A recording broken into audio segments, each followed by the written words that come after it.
I covered one story yesterday about a woman who said she traveled to Egypt to meet her lover. She didn't even say her lover. She just said the man she met on Facebook. Like, promised her that Egypt is good and she can become a millionaire in a few months. And then she left Nigeria to meet the man. And then the man turned out to a sex slave for 2 months. And then she decided one day when she got pregnant, she became angry and she told the man, "I want to leave. If you don't you don't want me to go to Egypt, let me go back to Nigeria." And then the man just decided all of a sudden, okay, fine. Sorry. Your master that has made you a sex slave now decided, okay, fine. Let me just take you to where you are going to. Let me take you to Egypt. And he just decided the next day he pushed you to Egypt. Let me even show you guys the story. I will try to read it as fast as possible so that we can go on to more important things. A lady contacted me a few days ago from Cairo in Egypt. She narrated how a man she met on Facebook lured her to leave Nigeria lured her. She doesn't even take accountability for her leaving Nigeria. The man lured you from Egypt. He lured you from Nigeria. I told the guy's story is a lie. Watch out for the twist.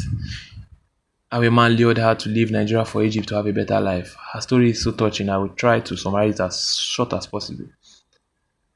Thread.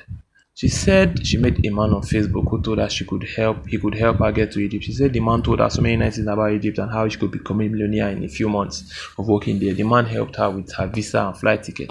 She finally left Nigeria in August. She didn't mention that they were lovers, and it's possible that they were lovers. You don't just leave your country to another place for someone that you have no deep relationship with. They are probably built connection over time, become lovers, and then she left to see him. This story is false. She never said they were lovers. Remember, in this tweet, she never mentioned anything about them being lovers. So she finally left Nigeria in August 2021 and she was taken to Sudan instead of Cairo. She was received at the airport by the man she was talking to on Facebook. When she asked why she was brought to Sudan instead of Cairo, the man told her the plane that would take her to Cairo will come in 2 weeks, that she needs to wait for a while in Sudan. She followed the man home. Her passport was taken away from her and this man turned her into a sex toy for 2 months until she got pregnant.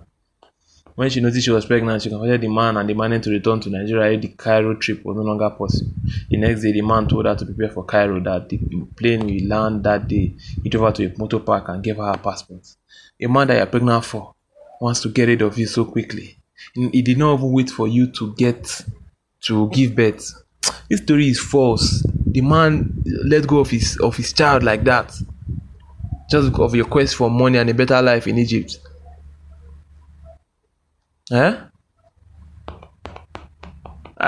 not understanding the story. Okay. She asked the man why they came. So you did not know you were traveling to Sudan. When she noticed she was pregnant, she confronted the man and demanded to return to Nigeria if the Cairo trip was no longer possible. The next day, the man told her to prepare for Cairo, that the plane will land that day. He drove her to a motor park and gave her her passport.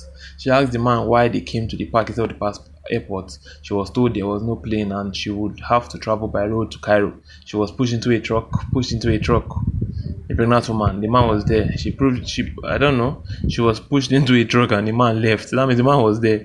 The truck headed for the desert to connect Cairo from Sudan. She said they were on the road for a couple of days without food and water and she was raped severally by different men. She was raped to the extent that she lost the pregnancy and they only left her when they noticed she was bleeding profusely. They eventually got to Cairo and another man was waiting to receive her. She had lost all her belongings during the attack on the desert, even her passport. She only had the clothes she was wearing. The man took her in and started sleeping with her forcefully for 2 weeks. Then the man got her a job with a white man who was paying her $350 monthly. She eats food prepared for dogs and live under very humanity conditions. Out of the $350, the man who introduced her to the job collects $300 as the payment for money used to bring her to Cairo. They told her she had to prepay 4 million naira as a cost implication for bringing her to Cairo. This she said she was not told before. Now she has to work to repay the said amount despite all that she has gone through. I've read stories like this before now and I wonder why people still fall victim for these unpalatable experiences. Because it's not true. I know times are hard in Nigeria, but this is not the way to go. This girl could have died in the desert and no one would hear of her again. This story is totally false. How? Someone said something. Look, on the story, official share 26 said in the story, said concerning that woman that said she was maltreated from her sponsors here in Egypt, and I made a comment on that Instablog's post that someone should help me with her number and see if there's any support and what we can do. But we have got to her, and most of the things she told Yemi Fash were just lies. I don't know if she was expecting him to send her money just like that. We contacted the embassy, and that she was told to come to the embassy tomorrow. She said she can't go, that she wants to stay and work for 4 months. According to her, she said she was raped to the extent that she lost her pregnancy. If this was true, her medical condition shouldn't even have allowed her to think of adding one day in Egypt. Imagine you were raped and you have a horrible experience of a place where you want to still stay there. What she told us was even different from what we saw on the internet. She said she was asked to pay 4 million. Everyone knows if your sponsors bring you to Egypt, you will only work for 1 year and 6 months for them. They won't ask you to pay that amount of money. She said she couldn't even tell us about the rape scene and all that. So Nigeria embassy have called for her and she refused to go. Anything that happens to her, she is one that caused it. We have tried our best. Yemi Fashion wanted to pay for her ticket, but she will say she wants to stay and work. She just don't want to pay her sponsors. She's too greedy.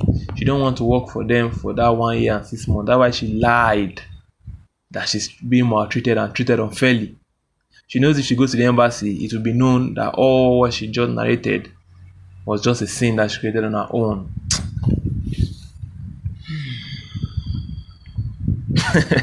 Concerning that woman that said she was okay.